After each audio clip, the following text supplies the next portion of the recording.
Hello everyone, welcome back to another great lesson with us here at English Pod. My name is Marco. And I'm Erica. And today we're going out to eat. Yes, good thing too, because I'm hungry. I know, it's almost lunchtime. Yeah. So today we're going to be talking about eating at a restaurant and giving some great recommendations and suggestions. Yes, we have language for describing food, for describing restaurants, and for making suggestions. Great, so let's start with our vocabulary preview for this lesson. Vocabulary preview. We have 2 words today from our dialogue, which you'll need to know to understand the dialogue. Great. The first one that we have today is food poisoning. Food poisoning. Food poisoning. Food poisoning. So food poisoning is not a good thing. not a good thing. It is when you eat some bad food and that food makes you sick. Yeah. So you get food poisoning. Okay, so food poisoning, yeah, not a good thing. Okay, the next word. Allergic. Allergic. Allergic. Allergic. So when you're allergic to something, It makes you sick. That one thing makes you sick. right, For example, I'm allergic to seafood. right. If I eat seafood, I cannot breathe. Oh, okay, so you definitely want to stay away from fish. Yes, yes. Some people are allergic to nuts, like peanuts. Or maybe milk. milk. Yep. Cool. So when one type of food makes you sick, you are allergic to that food. Okay, great. So with this in mind, now we can listen to our dialogue for the first time at its normal speed. But don't worry if you don't get everything now because... We'll come back and teach you the important language.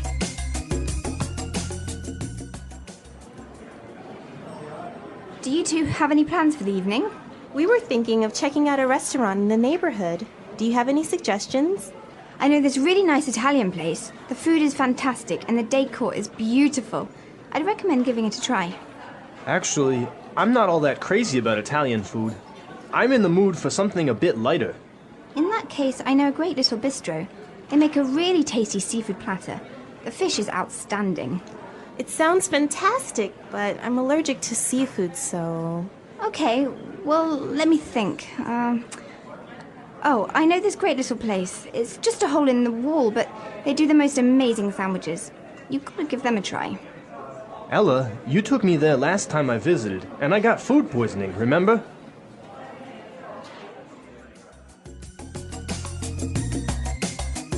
Well, I'm getting hungry just thinking about all of those great restaurants. Yeah, some really good recommendations, except for food poisoning, right? No, not so good. Let's start with our language takeaway for this lesson.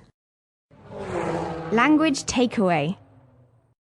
Our first word on language takeaway is check out. Check out. Check out. Check out. So we have some great examples on how we can use check out in different situations, and then you can understand the meaning. Example 1. Have you been to the new cafe next door? Yeah, I checked it out yesterday. The food was great. Example 2. Hey, check out my new car. Example 3. I'm going to check out that new shopping mall this weekend. So I can understand that it just means look at. Yeah, look at. Or go see. So let's go check out that new bar in town. Yeah, okay, Okay. cool. Next word is bistro. Bistro. Bistro. Bistro. So what's a bistro? It's kind of complicated, but it's like a small restaurant that's not really cheap though. Not so cheap, but not so expensive. Uh-huh. And it's usually French. Yes. So it's... Yeah, small, informal restaurant. Yeah, bistro. Mm-hmm. Okay, so our third phrase for today is not all that crazy about. Not all that crazy about. I'm not all that crazy about. Okay, again, kind of a funny phrase, but we've got some examples that will help you understand the meaning. Example 1. Do you want to go shopping with me tomorrow? I'm not all that crazy about shopping. I don't like spending money. Example 2. I'm not crazy about jazz music. Can I change the song? So this is just a really polite way of saying you don't like something. Exactly. But now the opposite of this would be tasty. Tasty. That's our fourth word, tasty. Tasty.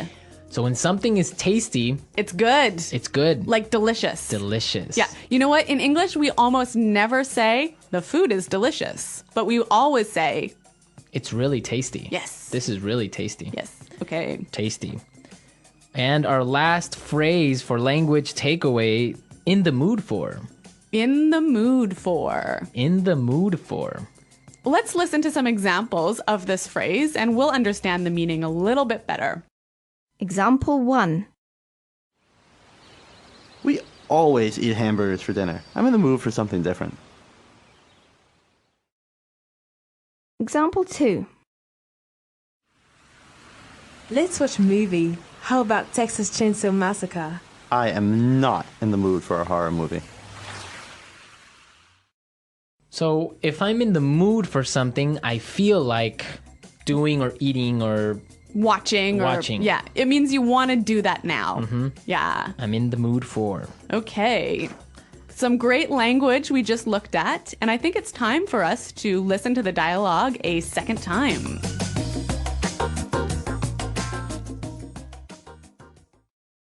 Do you two have any plans for the evening? We were thinking of checking out a restaurant in the neighborhood. Do you have any suggestions? I know this really nice Italian place. The food is fantastic and the decor is beautiful. I'd recommend giving it a try. Actually, I'm not all that crazy about Italian food. I'm in the mood for something a bit lighter. In that case, I know a great little bistro. They make a really tasty seafood platter. The fish is outstanding. It sounds fantastic, but I'm allergic to seafood, so... Okay, well, let me think. Oh, I know this great little place. It's just a hole in the wall, but they do the most amazing sandwiches. You've got to give them a try. Ella, you took me there last time I visited, and I got food poisoning, remember? Okay, some really great and useful phrases there, and I know you want to talk about specifically some of these phrases. Yes, today's lesson is all about making recommendations, right? Right. So let's look at some useful phrases in Fluency Builder. Fluency Builder. So in the dialogue, we heard a great way of asking for a suggestion. That's right. Let's listen.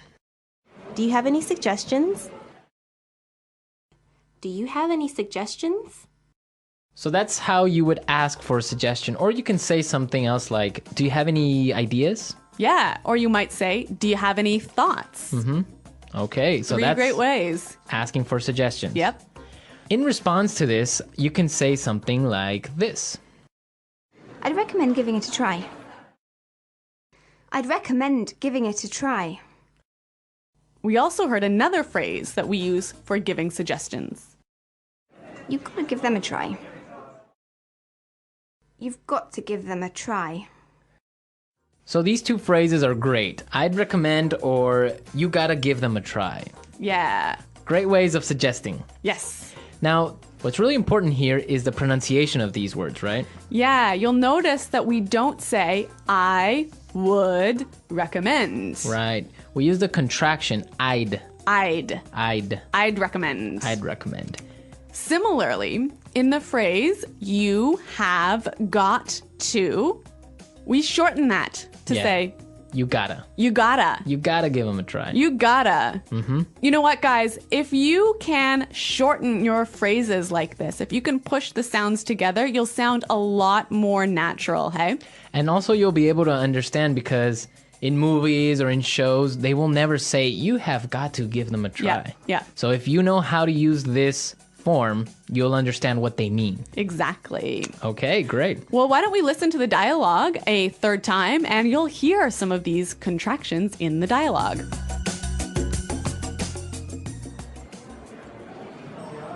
Do you two have any plans for the evening? We were thinking of checking out a restaurant in the neighborhood. Do you have any suggestions? I know this really nice Italian place. The food is fantastic and the decor is beautiful. I'd recommend giving it a try. Actually, I'm not all that crazy about Italian food. I'm in the mood for something a bit lighter. In that case, I know a great little bistro. They make a really tasty seafood platter. The fish is outstanding. It sounds fantastic, but I'm allergic to seafood, so... Okay, well, let me think. Oh, I know this great little place. It's just a hole in the wall, but they do the most amazing sandwiches. You've got to give them a try.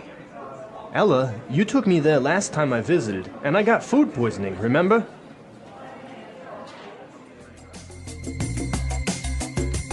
Okay, great dialogue. And Erica, I know that you have some food poisoning stories for us. Well, I don't know about stories, but I've definitely had food poisoning before. Yeah. One of the worst times that I ever had food poisoning was when I was traveling in Morocco. Okay. I had some really amazing orange juice, really fresh, squeezed that day in the morning. And then I got on a bus. Okay. I think you can see where this is going. Yeah, so I was on the bus and then I started to feel really sick. And I was just hoping that the bus ride would be over soon. Yeah. But unfortunately it wasn't. Oh, no. All I can say is that I was sick. And all I can say is that I was pretty sick and really, really unhappy. Yeah, I bet. Well, that's very strange that you got sick from orange juice, huh? Well, yeah, maybe it was with some dirty water or something like that. I don't know. It was a terrible situation. Yeah, it's always complicated when you're traveling to other countries. It could be the water, it could be the way they prepare things. So Yeah. Food poisoning. Guys, I hope that you don't get food poisoning. And if you have any food poisoning stories, it would be great for you to share them. Yes, at our website, EnglishPod365.com. And we'll see you there to answer all your questions and comments, but now we have to go. Okay, guys, thanks for listening. We'll see you there. Bye-bye. Bye.